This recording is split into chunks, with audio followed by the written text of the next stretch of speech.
ayat 2 dan 3. Ya. Yuk 2, 3. Mazmur 46 ayat 2 dan 3. Ada Tuhan di setiap musim hidupku. Mari kita berdiri bersama kata kita.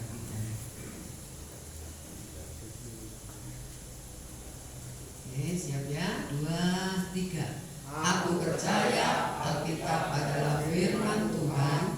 Ketika aku membaca, mendengar, melakukannya, aku pasti berbahagia. Amin. Puji Tuhan. Pada kesempatan pagi ini saya memberikan judul hati-hati dengan pikiranmu. Ya.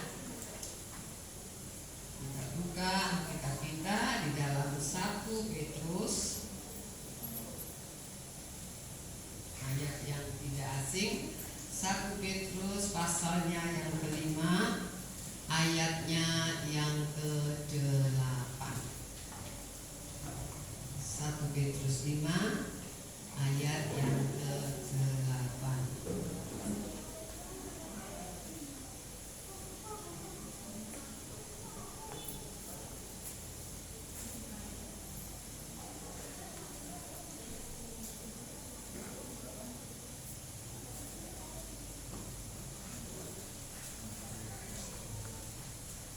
Semua ikut baca, ya belajar ikut baca, saudara ya. Tidak akan mengurangi suara saudara ya. Yuk 1 Petrus 5 ayat 8 sudah siap? Oke, sudah? Oh ada masih yang belum buka, saya tunggu ya.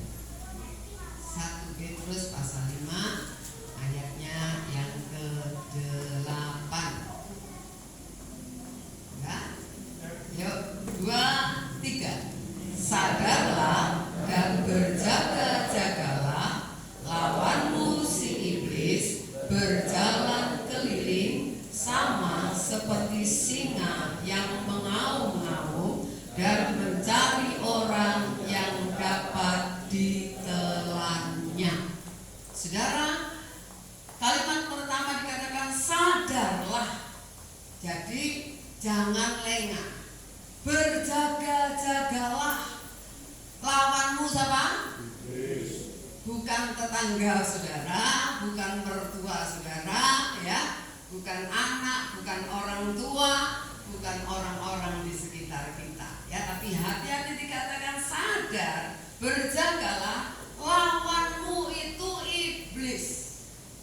Nah, iblis itu saudara berjalan berkeliling. Katakan ya, oleh firman Tuhan sama seperti singa yang mencari mangsa.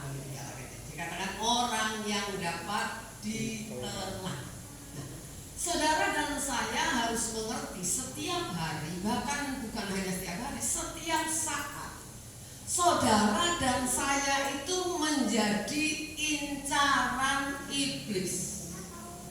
Itu yang kita harus sadar, harus berjaga. Saudara dan saya menjadi target, boleh dibilang gitu ya, target daripada iblis. Nah, saudara, kita harus mengerti ini satu akses untuk iblis masuk dalam hidup saudara dan saya lewat pikiran. Makanya saya tadi kasih judul hati-hati dengan pikiranmu. Karena itu jalan masuk untuk iblis datang dalam hidup saudara dan saya. Pikiran. Nah, iblis itu bergerilya. Setiap saat mengincar. Kalau dia mengincar, apa yang dia mencari? Salah apa? Ayo. Ketika lengah, ketika lemah. Ketika saudara lengah, kena. Ya, jadi dikatakan iblis itu bergerilya. Apa yang dia kerjakan? Ngiming-ngimingi. Tahu ngiming-ngimingi? Ya, ngiming-ngimingi dosa. Ngiming-ngimingi kita melakukan sesuatu yang melawan Tuhan. Itulah ya, memberontak kepada Tuhan. Nah, banyak orang, saudara, ketika dia diiming-imingi, iblis mungkin ngomong gini, nggak apa-apa, kamu lakukan itu biasa, bukan cuma kamu, orang lain juga, bahkan mungkin gini, kebanyakan orang juga lakukan itu, wajar. Nah ini saudara, terus kita mulai berpikir, benar juga ya gitu, bukan cuma aku kok gitu, ternyata orang lain juga melakukan itu, bahkan mungkin kita berpikir lebih parah dari aku gitu. Kalau aku lakukan ini belum apa-apa dibanding dia lakukan ini, saudara. Nah, ketika seseorang jatuh kena perangkap iblis, pikirannya mulai dikuasai, saudara. Iblis itu akan terus menuduh kita. Siapa yang pernah tahu rasanya dituduh iblis? Ayo, siapa? Udah ada? Hebat, saudara. Saya pernah. Halo? Nggak ada ya? Hah? Nggak ada yang ngaku. Ya betul. Ya, saudara. Ketika kita melakukan sesuatu yang salah, iblis itu terus ngomong, sok suci, kamu kan sudah lakukan itu, mau begini, itu tujuan yang sudah pernah kita lakukan itu loh. Hal-hal yang kita sudah pernah buat itu akan iblis akan terus nuduh, sehingga kita dihantui rasa bersalah. Rasa bersalah itu terus ada di dalam hidup kita. Bahkan ini yang lebih parah, ada orang tidak bisa mengampuni dirinya sendiri, kok ngampuni orang lain, apalagi ngampuni dirinya sendiri ini loh nggak bisa. Ada nggak? Ada, saudara. Misalnya, ini contoh yang bukan dosa. Misalnya, saudara membawa cucu saudara, ketika nutup pintu mobil tangannya kejepit, patah atau apa, harus begini. Gimana perasaan saudara? Halo? Kok bisa ya tadi ya? Kok gak tak lihat tangannya itu ke pintu, betul gak? Perasaan, apalagi kalau sampai ciri, apalagi sampai misalnya remuk dipotong. Saudara setiap lihat jari anak itu gimana? Ingat kan, rasa bersalah itu terus. Aduh, rasanya sudah gak bisa ya, apalagi mau diganti gimana gitu ya? Mau diganti ya apa? Itu bisa menghantui terus ya. Sampai anak itu besar tuh, gara-gara emak gitu. Dulu kamu kecil sampai kehilangan jari misalnya, betul nggak? Halo, itu loh maksud saya, orang sampai nggak bisa mengampuni dirinya sendiri. Coba aku nggak berbuat gitu ya, misalnya gitu. Keluarga aku nggak mungkin hancur misalnya ya. Coba aku nggak main judi sampai habis, akhirnya hancur keluargaku. Bisa kan orang nyesel? Dan tidak bisa mengampuni karena dia nggak bisa pulihkan itu kembali gitu loh. Ya, saudara, nah kita melihat ada satu pribadi, kita tahu kisah ini di Matius, saudara. Kenapa Tuhan Yesus itu tidak jatuh di dalam dosa ketika dia dicobai iblis? Halo, ada yang mau jawab? Atau saudara sudah tahu ceritanya? Dari sekolah minggu udah tahu. Mungkin bacanya juga berulang-ulang. Halo, ada yang mau berani jawab? Gak apa-apa saudara, gak usah takut ya. Kenapa? Ya, Tuhan Yesus kok gak jatuh ketika, maksudnya jatuh dalam dosa, bukan jatuh kejelungkup, bukan ya. Jatuh dalam dosa ketika dicobai iblis. Gak ada yang tahu? Karena mengikuti firman Tuhan. Jadi bukan karena dia Tuhan, bukan karena dia Tuhan, oh ya dia Tuhan ya nggak mungkin jatuh gitu, enggak saudara. Tetapi karena hidupnya dipenuhi firman dan firman itu dipraktekkan. Firman itu dia praktekkan ya di dalam kehidupannya.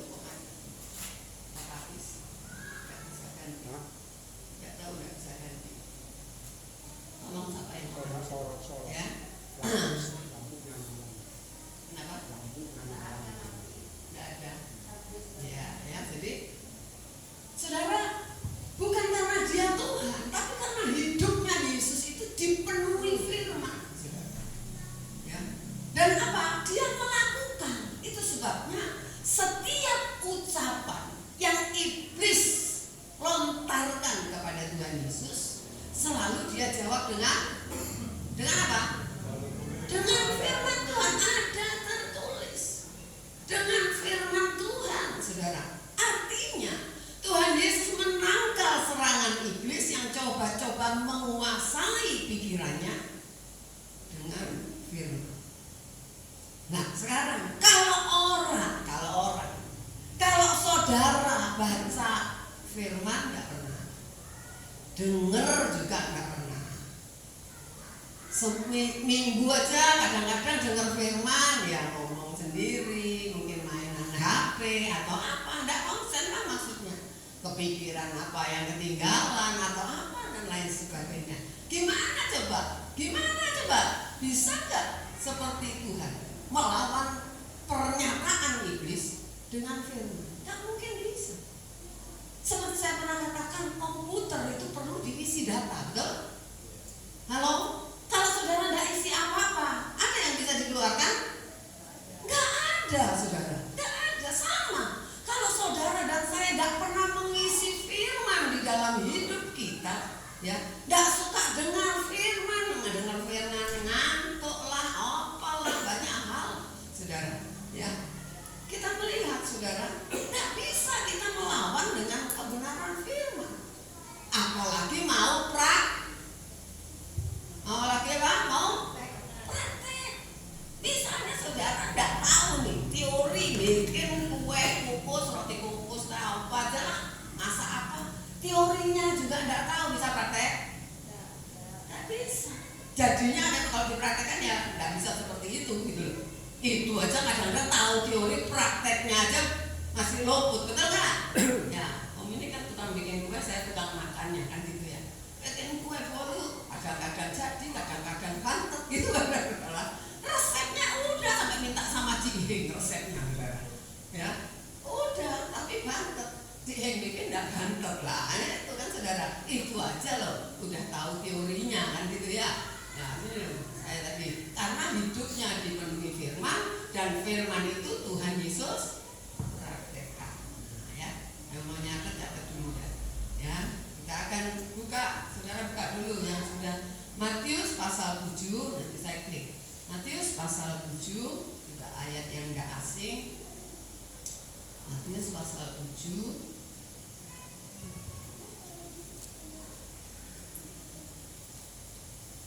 ayat 24 dan 25.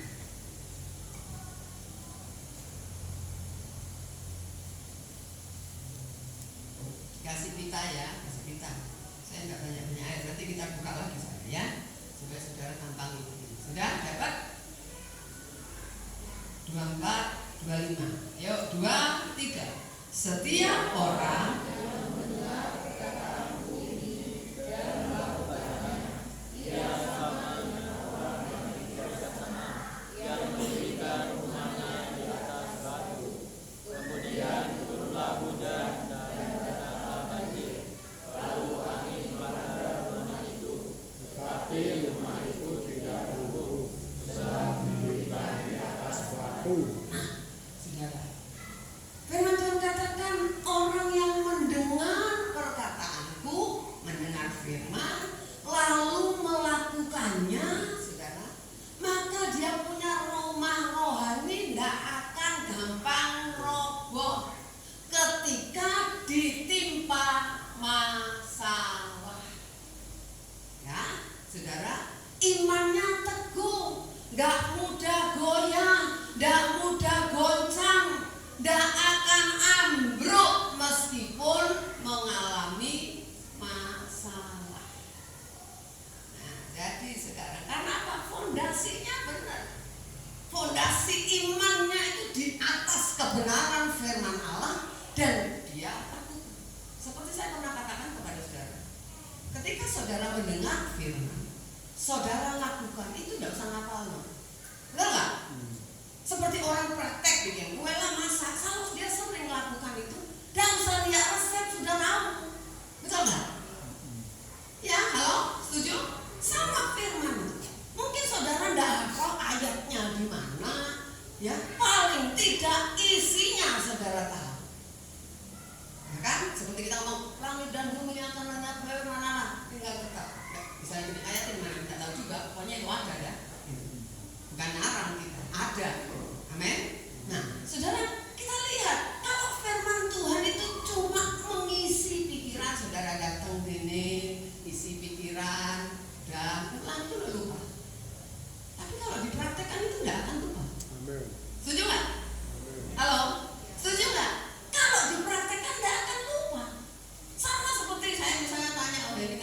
masak gitu apa ini gitu yang ini itu tidak saya praktekkan saudara. Dan nanti masa itu saya tanya lagi, betul nggak? Karena saya tidak praktek. Tanya lagi lupa. Tapi kalau coba saya praktek, bukan cuma sekali. Saudara praktek firman kan bukan cuma sekali, betul nggak? Berulang-ulang. Itu nggak usah ngapalin, saudara akan tahu bahwa saudara ngerti ada firman Tuhan yang sedemikian. Nah, saudara. Nah, kalau orang nggak pernah praktek, makanya imannya gampang ambruk, roboh katanya ini. Roboh, saudara. Kalau saudara baca, saya akan bacakan ya ayat 26 dan 27. Tetapi ini kan lawannya, saudara. Tetapi setiap orang yang mendengar perkataanku ini dan tidak melakukannya, ia sama dengan orang yang bodoh. Tadi orang yang bijaksana kan?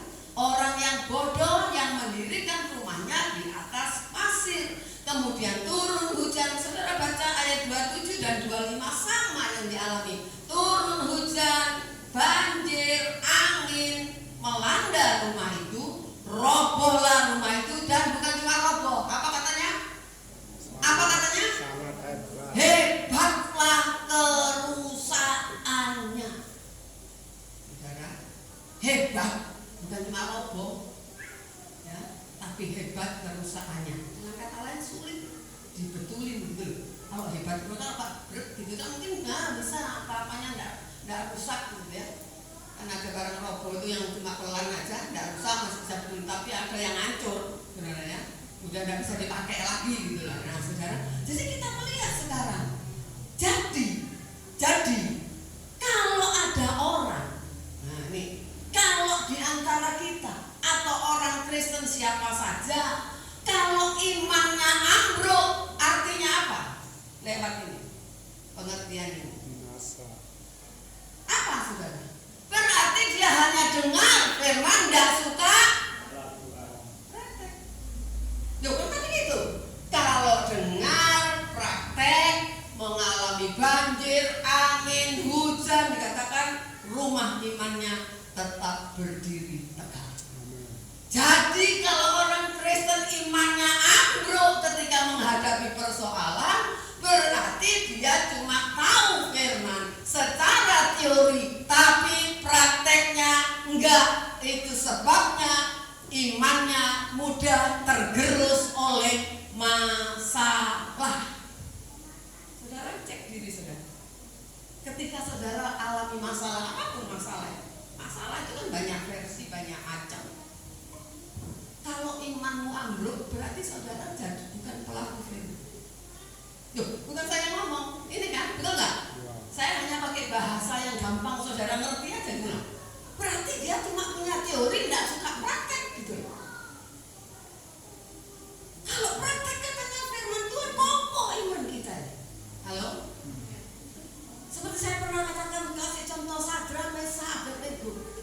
Kenapa mereka bisa kokoh? Masuk dapur api pun nggak takut. Kenapa?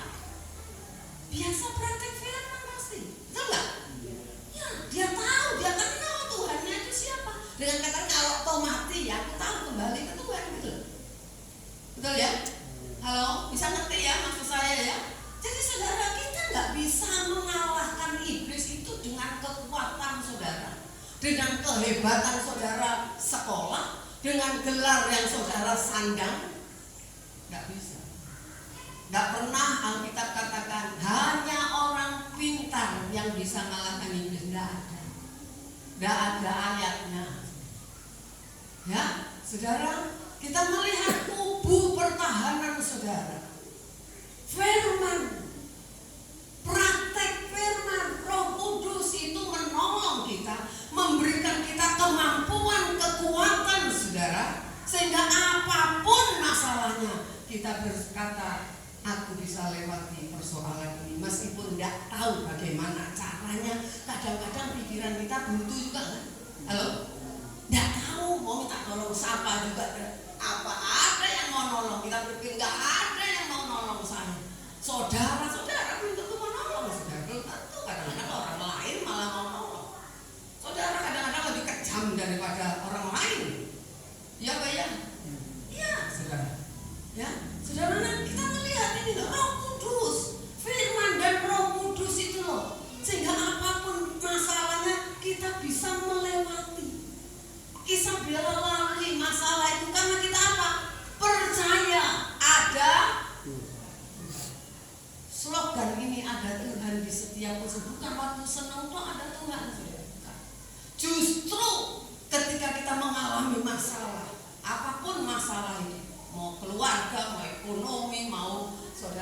berhubungan dengan sesama apa saja dah. Ya. Kalau saudara punya firman dan praktek firman, saudara tidak akan ambruk. Seperti saya katakan, Tuhan bilang apa? Jangan balas kejahatan dengan kejahatan, balas kebaikan. Nah, ketika kita, kenapa kita kalah? Karena kita nggak praktek firman. Kalau praktek firman balas dengan kebaikan kan? Halo, kita tahu kan? Ayat itu tahu toh, meskipun saudara tidak hafal ada di mana, tapi bunyinya itu kan tahu. Nah, ketika kita tidak praktek, ya ambruk iman kita, kalah kita, saudara. Nah, jadi kita, saya lihat tadi ya 1 Petrus 5 ayat 8, firman Tuhan katakan kan, iblis sadarlah dan berjaga-jagalah, lawanmu iblis itu jalan keliling mengaum-ngaum seperti singa mencari orang yang apa? Bisa ditelan.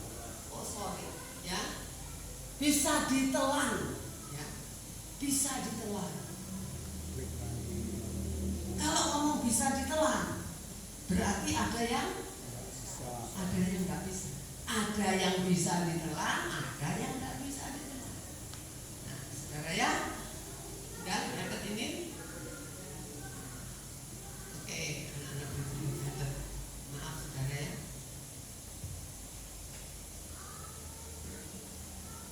Udah ya, udah. Oke. Maaf ya saudara, saking semangat. Harusnya kalau saudara seperti orang kuliah, biarpun itu tidak kayak ke situ, saudara bisa nyatet harusnya apa yang saya ucapkan, ya, karena ya oke. Ya udah, kan kalau dicepetin katanya, cepet amat, oke. Makanya saya bilang anak-anak kalau nggak untuk foto aja nanti catat di rumah, ya, oke. Nah, saudara, 1 Petrus 5 ayat 8 yang tadi, ya, dikatakan apa? Yang bisa ditolak, bukan saudara dimplok. Seperti saya pernah di awal katakan, akses masuk dalam hidup kita melalui pikiran. Iblis itu masuk melalui pikiran, cari orang yang dapat ditelan. Jadi orang yang pikirannya bisa dipengaruhi, bisa dikuasai, saudara, orang itu ditelan iblis. Yang dia turuti kata-kata Tuhan, firman Tuhan, atau kira-kira perkataannya setan.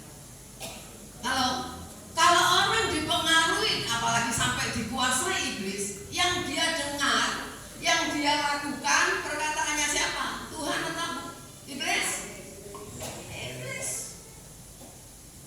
Iblis, makanya kita tidak praktek firman, karena yang kita praktekkan bukan perkataan Tuhan, tapi perkataannya setan. Makanya dengan sangat hati-hati dengan pikiran. Apa yang tahu pikiran orang? Tidak ada. Kalau saudara tidak lakukan apa-apa, tidak ada orang yang tahu apa isi pikiran kita, betul nggak?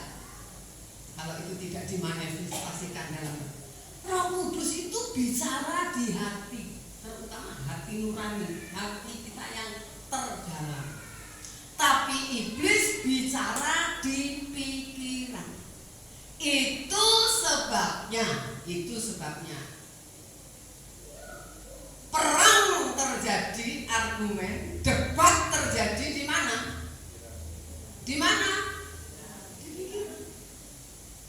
Di pikiran. Iblis ngomong, Tuhan ngomong, sama-sama.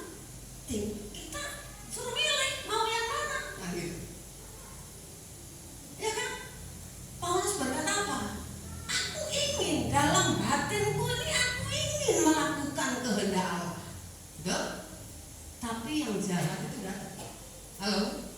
Itu Paulus loh, aku. Saya rasa kita juga mengalami itu. Ya, ini terjadi pertengkaran, perdebatan, pertandingan di pikiran kita masing-masing antara A atau B. Ya, yang nggak bisa ditelan ya pasti yang dengar firman dan yang lakukan. Yang bisa ditelan yang dengar firman, sama dengar firman tapi nggak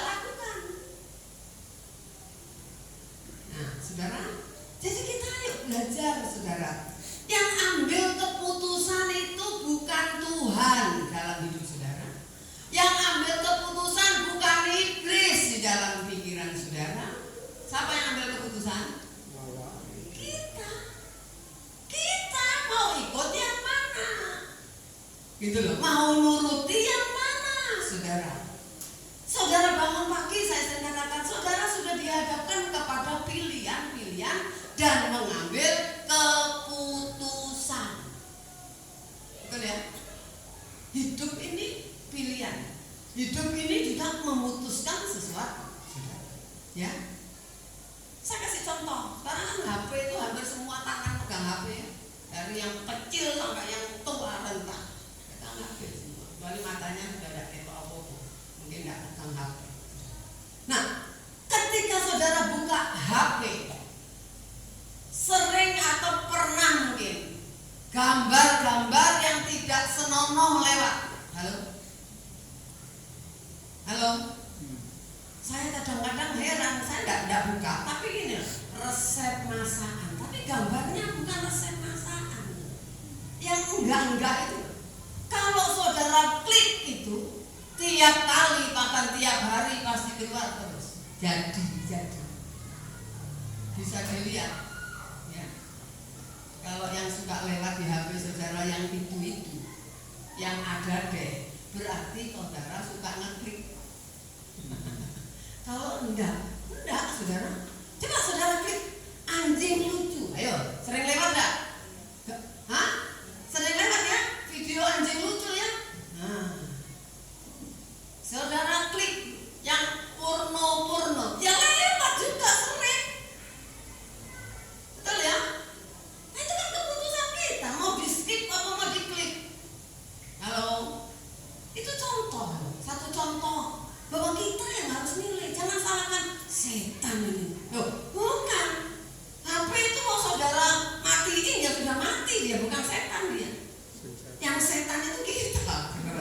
Benar enggak? Lah iblis manipulasi. Buka seperti itu. Wah, kamu kan belum lihat, enggak sama aja dengan suamimu, enggak sama bodinya keren itu, enggak sama dengan istrimu, semua enggak peot gitu. Saudara. Keputusannya saudara, ya. Jadi kita melihat orang yang berpegang teguh pada kebenaran dan melakukan itu loh, orang yang tidak bisa ditelan oleh iblis, ya saudara.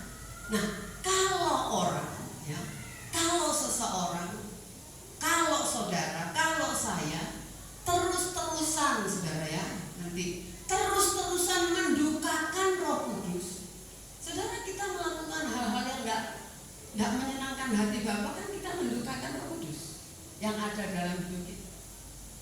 Kan firman Tuhan katakan jangan mendukakan, jangan beri kesempatan kepada iblis. Nah, sebenarnya kan ayatnya ya saya ingat membaca di Efesus. Saudara, nah saudara kita melihat, ya.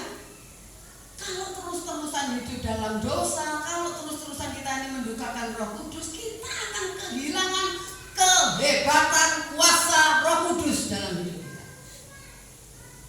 Bukan Roh Kudus tidak hebat, saudara kehilangan kuasa itu. Kan saya pernah katakan, ketika saudara mengikuti hawa nafsumu, Roh Kudus akan tidak akan berkarya dalam hidup. Tapi ketika ikuti suara Roh Kudus semakin hebat di dalam hidup kita. Benar nggak? Halo? Benar nggak? Ya. Tergantung saudara kasih ruang nggak? Kasih tempat nggak? Kalau enggak, dia enggak, dia diam aja dia. Kali tidur kali. Nggak bersuara, mungkin bersuara tapi kita yang nggak dengar karena kita biasa membunuh suara itu. Sekarang kita lihat coba Bilangan pasal 13. Yang ditutup ya. Bilangan ini saudara kasih tanda ya. Karena saya akan buka ayatnya di situ aja sudah itu. Bilangan pasal 13. Kenapa kecil ini ya? Saya tahu. Kebanyakan kali.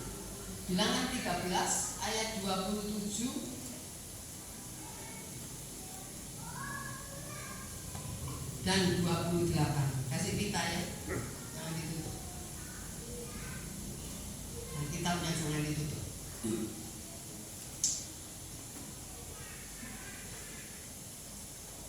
Dapat? Yuk baca. dan 28. 2, 3. Mereka menceritakan kepadanya, kami sudah masuk ke negeri kemana susu kami, dan memang negeri itu berlimpah susu dan madunya, dan inilah hasilnya. Hanya bangsa yang tinggal di negeri itu kuat-kuat, dan kota-kotanya bergubung dan sangat besar. Juga turunan enak telah kami lihat di sana. Musa mengutuskan bangsa Israel ke 12 suku. Masing-masing suku satu orang. Jadi 12 ya. 12 pengintai. Sebelum mereka masuk tanah Kanaan, 12 orang ini diutus untuk mengintai tanah Kanaan, Saudara. Untuk melihat keadaan negeri itu. Ya, tanah Kanaan itu baik apa buruk? Subur apa enggak? Bangsa yang mendiami kuat apa lemah? Dikit apa banyak? Cek. Ya, cek. Ya, diutus. Nah, setelah 12 orang ini berangkat melihat situasi kondisi tanah Kanaan, maka ayat 27 mereka pulang. Pulang menghadap Musa, ngapain? Lapor. Saudara, itu laporannya. Ya, kami sudah masuk ke negeri yang kau suruh kami, dan memang negeri itu berlimpah-limpah susu dan madu. Katakan wah subur banget, gitu ya, saudara. Dan ini hasilnya, kan mereka katakan bahwa setandan anggur itu dipikul. Bayangin, tahu setandan? Sak itu loh, sak gandul itu loh. Bu, dipikul orang 2, saudara. Bayangin dah, kita 5 tahun gini aja seisa. Berarti lah gede-gede anggur ya. Tahu bisa bola tenis sekalian. Berat. Gedenya. Bundere itu loh maksud saya, saudara. Berat, saudara ya. Nah, jadi kita melihat, saudara. Setelahnya yang kita melihat apa katanya? Hanya bagus sih, boleh gitu kan? Subur sih, tapi kan itu. Tapi bangsa yang ada di situ kuat. Kamu suruh lihat lemah apa kuat, dikit atau banyak. Kemudian apa lagi? Dan kotanya berkubu, gede-gede. Zaman dulu kan ada pagar keliling, ya, tembok keliling biasanya, ya, nah, benteng. Nah, terus dikatakan juga di sana ada keturunan orang enak. Orangnya gede-gede. Kalau saudara baca cari di Alkitab, orang enak yang mereka lihat itu cuma 3. Perak, telok. Tapi laporannya lebay enggak? Lebay. Gede itu loh telur. Lo lihat yang gede berapa? Orang Filistin itu 1. Ya kan? Ini loh saudara ya. Nah, yang kita melihat saudara, yang 10. Nanti ya. Tidak saya tulis, catat aja. Yang 10. Memang Musa yang nyuruh. Tapi yang nyuruh mereka ke Kanaan apa? Tuhan. Halo? Kan dari Mesir dikeluarkan untuk kemana? Kanaan kan? Jadi siapa yang nyuruh? Tuhan.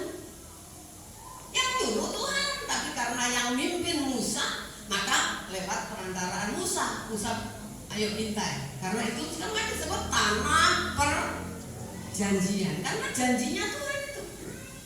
Yang nyuruh Tuhan. Tapi mereka pesimis. Betul nggak? Bagus sih, tapi kotanya kuat, orangnya gede-gede, raksasa, saudara. Nah, kita lihat, saudara. Kadang, semoga tidak, tapi biasanya adalah orang Kristen juga kayak gini. Ini gambaran orang Kristen kan? Dengar firman Tuhan memang kami yang menyampaikan, pendeta yang menyampaikan. Tapi yang disampaikan firman Tuhan, perkataan Tuhan apa bukan? Perkataan Tuhan, saudara. Dengar, tahu itu firman Tuhan. Ada tertulis di Alkitab,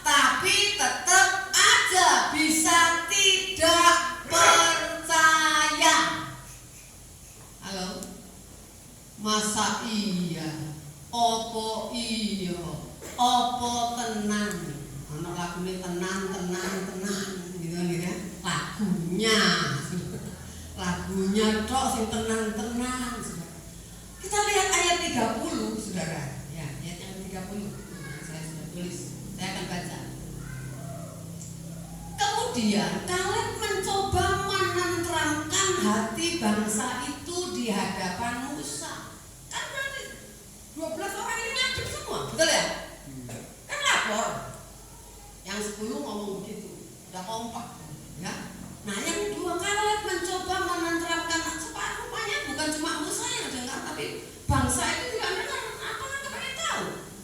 Hasil pengintaiannya bagaimana kan? Menenteramkan hati bangsa itu di hadapan Musa, katanya tidak, kita akan maju dan menduduki negeri itu sebab kita pasti akan bisa mengalahkannya. Kalau pakai bahasa yang gampang, jangan mundur, maju, sebab Tuhan yang memberikan tanah itu kepada kita. Halo kan gitu. Tuhan yang sudah janji, gak mungkin kita kalah. Kita pasti bisa menduduki. Tuhan kalau janji gak mungkin bohong. Tuhan gak mungkin nyuruh apa yang kita tidak bisa lakukan, benar gak? Kalau Tuhan suruh mereka ke Kanaan, Tuhan pasti tahu kamu mampu mengalahkan orang-orang di Kanaan, orang Amori, Yebus, semua itu. Bisa. Makanya Kaleb punya dasar apa? Ya firman lah. Bukan asal ngomong, saudara. Saudara juga kalau berani itu menghadapi sesuatu, iman itu harus kerja. Bukan asal ngomong. Karena ngomong, tapi kok ya apa ya? Itu senangnya tidak pakai dasar firman, betul nggak? Harus pakai dasar firman, saudara. Nah kita melihat, saudara ya, yang dua ngomong seperti itu, yang dua optimis. Apa enggak ya? Oh enggak. Yang dua ini optimis, saudara. Yang tadi pesimis, dia berkata ada Tuhan, tidak usah takut, kita bisa mengalahkan, ada Tuhan, saudara. Karena apa? Mereka juga punya pengalaman, betul nggak?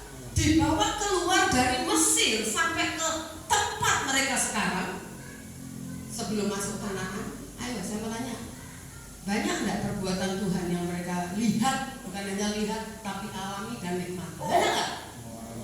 Ketika di Mesir aja mereka udah lihat 10 tulah itu Tuhan turunkan untuk mengeluarkan mereka. Betul ya? Halo? Benar nggak? Iya, saudara. Mereka melihat itu, ya. Mereka bukan hanya melihat, menikmati. Tapi kita lihat. Saudara, ada ditulis juga 10 kali katanya firman Tuhan. Kamu mencobai aku di padang gurun. Saudara lihat bagaimana laut itu terbelah. Saudara, mereka melihat bagaimana cara Tuhan memberi air kepada mereka ketika tidak ada air. Halo?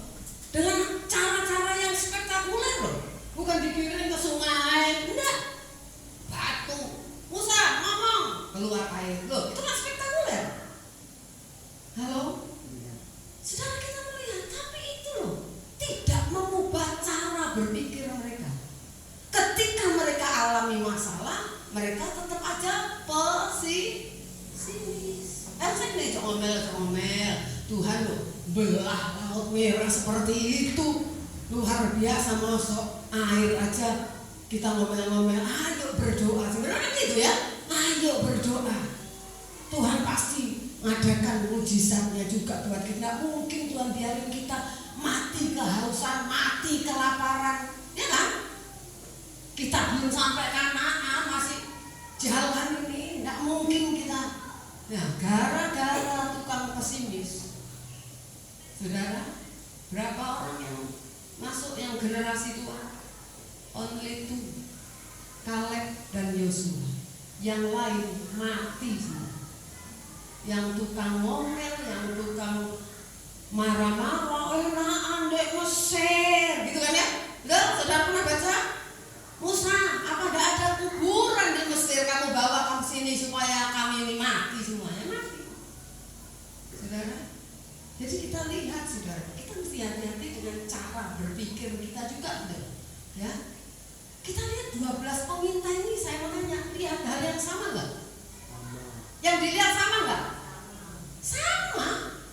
bareng kok mintanya. Yang dilihat sama, saudara, tapi responnya jauh berbeda. Kita lihat pelajarannya. Kabar buruk. Mana lebih berpengaruh, kabar buruk sama kabar baik? Setuju? Yang belakang setuju nggak? Kabar buruk lebih berpengaruh. Kabar buruk itu lebih berpengaruh. Saya ingat seseorang begini, kalau ada kerajaan, satu aja pengkhianatnya, hancur kerajaan. Benar nggak? Satu aja. Demo itu bisa satu aja loh yang menggerakkan, betul? Halo, bisa ribuan orang ikut loh. Halo, satu aja yang ngomong. Satu orang aja ngomong di medsos, itu semua bisa terpengaruh.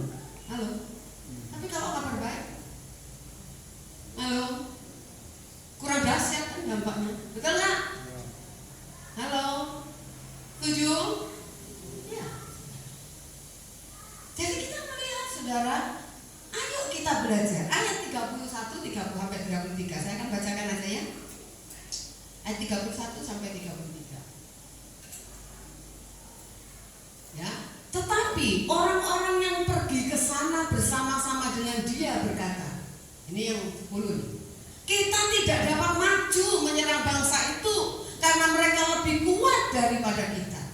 Juga mereka menyampaikan kepada orang Israel nih, tidak cuma 10 ya, tapi mereka juga meragi yang lain, saudara. Ya, ngajak yang lain dikatakan untuk tidak percaya, saudara. Juga mereka menyampaikan kepada orang Israel kabar busuk.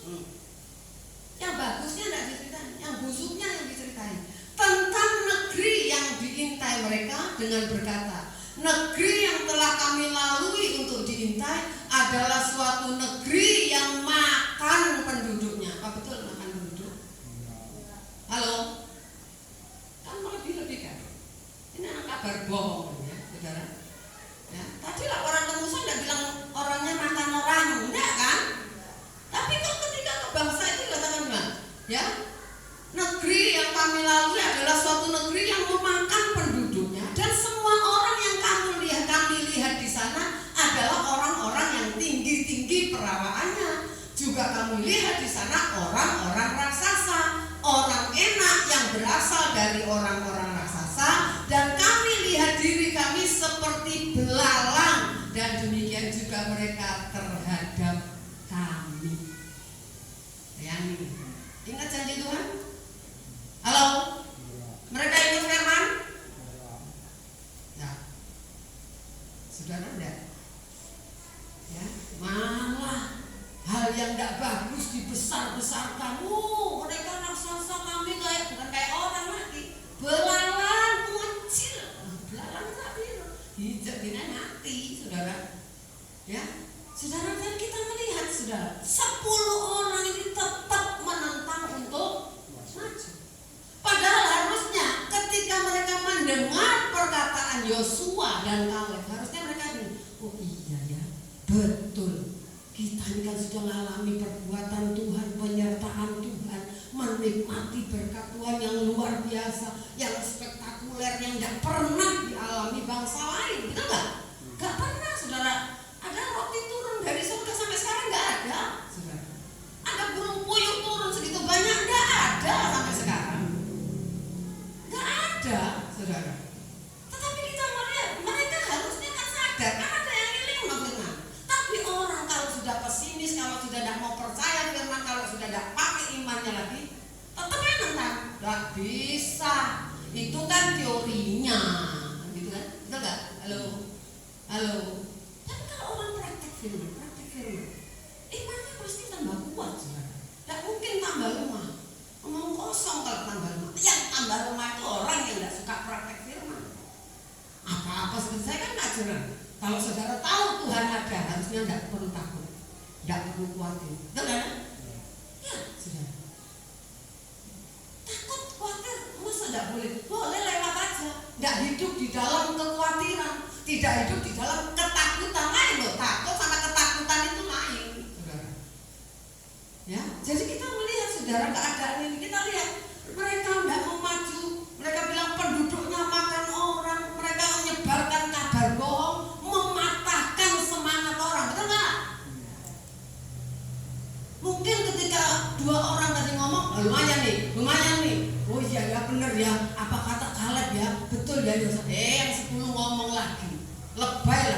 lebih lebay ngomongnya, ya, mematahkan orang Israel untuk maju. Jadi ayo kita belajar, saudara. Kenapa ini terjadi ini loh, ya? Nyebarkan kabar buruk. Saudara, kebetulan ya, maaf ya.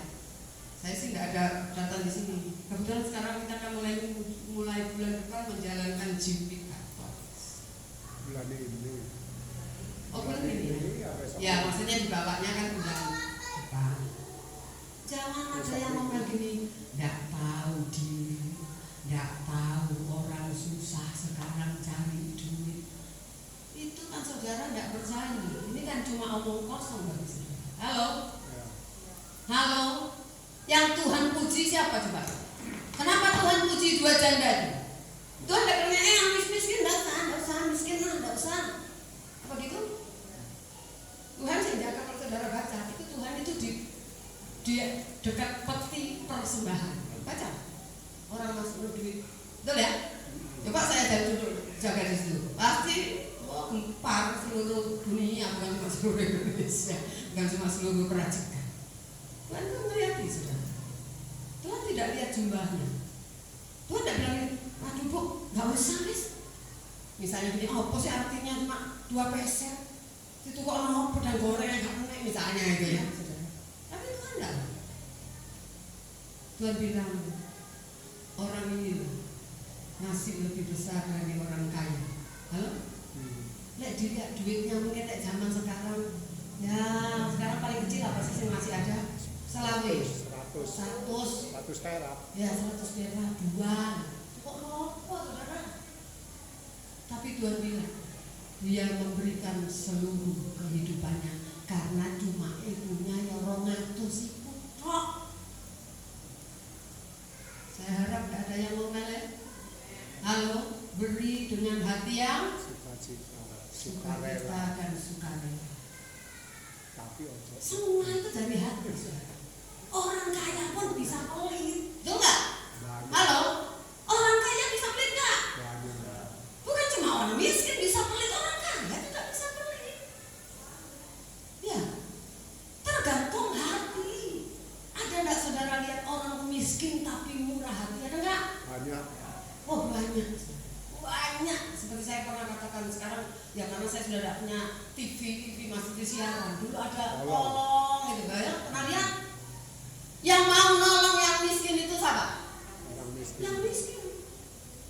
Beli buku gambar saya, buku gambar apa saudara? Gambarnya anak api, gambarnya dek keliri dek dewe, ora tore ndak karuan, siapa mau beli? Iku dikeki emoh, betul nggak? Saya butuh adik saya mau beli obat, tidak ada. Saudara yang nggak punya yang di sini deh. Berapa ini? Misalnya 10.000, ya ampun, saya kok dikei ya aku mau 10.000. Tapi orang itu kalau baru punya hati yang murah, dikasih, dibeli. Halo? Jadi kembali kemana? Kalau di sini ruwet, saudara, betul nggak? Ruwet. Kalau di sini, makanya Tuhan itu melihat. Ada orang mau ngasih besar karena mau supaya keren. Aku paling gede, enggak, kan gede-gedean. Hatinya itu loh di situ, gitu loh. Supaya itu jadi persembahan yang berharga. Jangan punya pikiran. Ya nanti kapan saya dalam masalah pelit dan tidak pelit ya, saudara. Supaya yang pelit itu ya bertobat ya toh. Saudara, kita lihat alih nggak ngomong itu saudara ya. Saudara kita lihat yang 10. Kenapa sih mereka itu menyebarkan kabar yang negatif? Karena lihat kan mata jasmani yang dipakai. Saudara kita lihat situasi kondisi ekonomi memang sekarang lagi sulit. Saudara lihat pakai mata apa? Jasmani ya. Tapi kalau saudara berani lihat dengan mata iman, saudara bisa berkata gini, aku tahu Tuhan. Bukan menyangkal, enggak. Aku tahu. Memang sulit sekarang dibanding misalnya tahun lalu. Tahun lalu aja dah, enggak usah jauh tahun firman Tuhan. Ya? Akan terjadi masa-masa yang sulit. Tapi aku juga percaya burung di udara Tuhan pelihara, asal aku kerja, rajin, jujur, tetap hidup di dalam kebenaran firman Tuhan. Tuhan tidak akan tinggalkan aku tidak akan kelaparan. Berani bilang gitu? Ya itu praktek saudara. Jangan bilang gini, enak tante, boleh tante punya uang. Oh enggak bukan, saya punya uang saudara, bukan. Ya, jadi jangan kalau memberi itu pakai perhitungan gini. Oh lah, aku mau ngasih tante loh, hidupnya lebih enak dari aku, masa ngasih tante sih? Loh saudara itu ngasih siapa? Makanya katanya gini, apa yang kamu lakukan untuk siapa? Lakukan untuk Tuhan saudara. Kadang kita itu mau memberi kepada orang yang memberi, betul gak? Memberi kita. Agak tahu memberi kita juga nak mau memberi gitu. Mungkin ada pembuatan jujur. Iya. Itu loh agamawi. Itu loh bukan ajarannya Tuhan. Di Matius kan ada bilang begini, apa upahmu? Kalau kamu berbuat baik kepada orang yang baik kepadamu, kamu memberi kepada orang yang memberi kepadamu, orang Farisi dan ahli Taurat juga melakukan itu. Padahal ada ayat berkata, kalau hidup keagamaanmu tidak lebih dari ahli Taurat dan orang Farisi, kamu tidak akan layak masuk surga. Kan harus dirobah sih. Betul? Halo. Saya ingat saudara, pernah satu hamba Tuhan yang ini nyimpang sedikit. Pernah berkata begini, harusnya kalau kita datang kondangan ke orang yang tidak punya, itu harusnya angpaunnya lebih gede daripada datang ke orang kaya. Tapi kita sebaliknya. Halo, jujur, sebaliknya enggak? Oh, oke. Oh, masuk kayak 100. Masuk 200, 500 itu oke. Tapi kalau yang tidak punya, saya ketahui gede, saya ketahui gede. Yes or no? Gitu apa enggak cara berpikir kita? Jujur, termasuk saya. Itu kan mesti harus dirubah. Benar enggak? Harusnya kata nama yang enggak punya ngasih angkanya lebih gede. Halo? Iya kan? Saudara, jadi kita ayo belajar ya. Saudara ayo belajar. Mereka lihat dengan mata jasmani, lupa kalau punya. Kalau sudah pesimis, biar diomongi firman nolak. Iya enggak? Nah ini karena kan menolak firman, maju. Kita pasti bisa duduk gitu. Itu kan janjinya Tuhan. Tuhan yang nyuruh, bukan Musa yang nyuruh. Memang lewat Musa, tapi Tuhan yang suruh. Tidak mempan kan? Pernah saudara ngomongin firman tidak mempan? Banyak. Mungkin dia udah tahu sih. Ya tahu sih, tapi enggak bisa aku nggak bisa. Gitu kan? Ya, andalkan kekuatan sendiri. Dengan kata kalau aku tidak kerja, emangnya aku bisa dapat duit? Kalau kamu dibuat Tuhan tidak bisa kerja, emangnya kamu bisa dapat duit? Ya sama itu. Halo, benar enggak? Iya. Jangan sombong. Jangan sombong. Siapa kita? Karena kata kita debu loh teman. Debu di dalam debu bumi ini kalau dilihat dari antariksa seluruhnya, debu bumi ini kecil. Galaksi itu ratusan miliar. Kalau saudara tidak percaya Tuhan, bayangin itu kalau galaksi itu kan seringkali apakah bentuknya seperti itu kan kita nggak pernah tahu. Bulat-bulat kan ya. Saya tanya ada talinya nggak? Tapi kebentur nggak satu sama lain? Enggak. Kita gantung apa aja kalau dekat yang bulat loh kita ini, betul nggak? Iya, itu pakai tali. Ini miliar yang bisa dihitung pernah dulu ya, nggak sekarang 200 miliar. Ya, galaksi kita apa? Galaksi apa namanya? Saya lupa. Andromeda. Satunya, Andromeda yang lebih gede ya. Satunya galaksi apa? Kok ini mungkin ini? Oh, Milky Way ya. Milky Way, belum lagi Andromeda. Nah, surga itu di sono dah pasti. Gak tahu yang mana, kan gitu. Saudara, ya mari kita belajar, saudara. Jangan lihat pakai mata jasmani, bukan tidak boleh dilihat, boleh. Tapi mata rohanimu juga harus kuat. Amin. Orang dua itu melihat dengan mata iman, mereka lihat tidak mata jasmaninya. Lihat, sama, lihat. Bedanya yang 10 tidak punya iman kepada Tuhan, tidak praktek firman. Yang dua lihat juga dengan mata jasmani, tapi punya iman bahwa janji Tuhan itu ya dan amin. Yang satu, yang 10 orang mengandalkan kekuatan sendiri, gak mungkin. Waduh, kita belalang, kan gitu ya. Tapi yang 2 orang, apa katanya, saudara? Musuh kita memang besar. Mereka akui enggak? Halo? Ya pasti akui lah, musuh kita memang besar. Gede-gede, kubu, ya kotanya berkubu, emang. Tapi Tuhan yang menyertai kita lebih besar dari mereka. Amin. Kalau cuma teori di sini, mulai lupa. Enggak? Kita mesti belajar praktek. Nah sekarang bagaimana dengan saudara?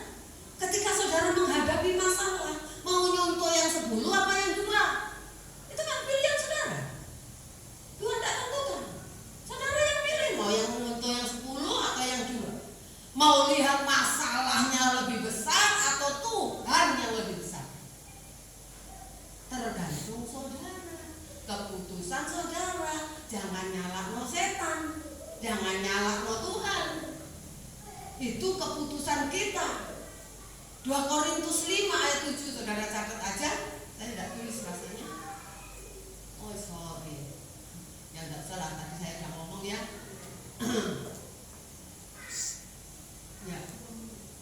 Ya, terus enggak ada itu saudara ya. 2 Korintus 5 ayat 7, hidup kami ini hidup karena percaya, bukan karena. Saudara, ayo, situasi kondisi dunia tidak semakin baik. Ayo, nyanyian kuno, ku jalan dengan iman. Terus, ayo semua nyanyi yang tahu. Ku jalan dengan iman. Yesus di hadapan, langkahku menuju ke surga. Jalan dengan iman. Lagu kuno. Tahu. Oh, lihatnya tahu itu. Kedua dari saya kok ya. Ku jalan dengan iman. Pernah tahu kan Gus lagu itu? Wah, kasihan deh lu. Ya saudara juga. Langkahku menuju ke surga. Jalan dengan iman. Saudara, amin. Amin. Jalan dengan iman. Saya ini bukan bersaksi sedikit. Saya bersyukur saudara. Sejak dulu hati saya itu tidak pernah khawatir kekurangan. Sejak saya kekurangan, sejak saya katakan saya hidup hanya dengan makan sayur bayam tiap hari, saya tidak pernah merasa kekurangan. Saya nikmati aja bersyukur. Sekarang pun, saudara, sekarang pun, ya kan, boleh dikatakan semua menurutnya, termasuk yang di kota itu, saya tidak pernah pusing. Cukup, tidak cukup, saya lewati saja. Halo, belajar ya, amin. Pasti cukup. Tuhan bilang apa? Berkatilah kami dengan cukup. Saudara punya kalung 5 dipakai semua? Kayak orang tidak beres kita. Yo, pakai baju 5? Enggak, setor. Ya kan? Jadi tidak beres kita kalau mau dipakai semua. Halo, makan, saya bilang kan tambah kaya makannya tambah banyak. Enggak, tambah tua tambah sedikit. Kuat beli sate babi, sawi asin baik. Apa mana? Yang enak-enak itu babi guling. Nah tapi bilang ya pesen sih kita, pesen sih. Tapi ya makannya dikit. Ya kan? Ya. Oh kalau gitu saya muda sebanyak-banyaknya nanti tua penyakitan, nggak usah makan secukupnya.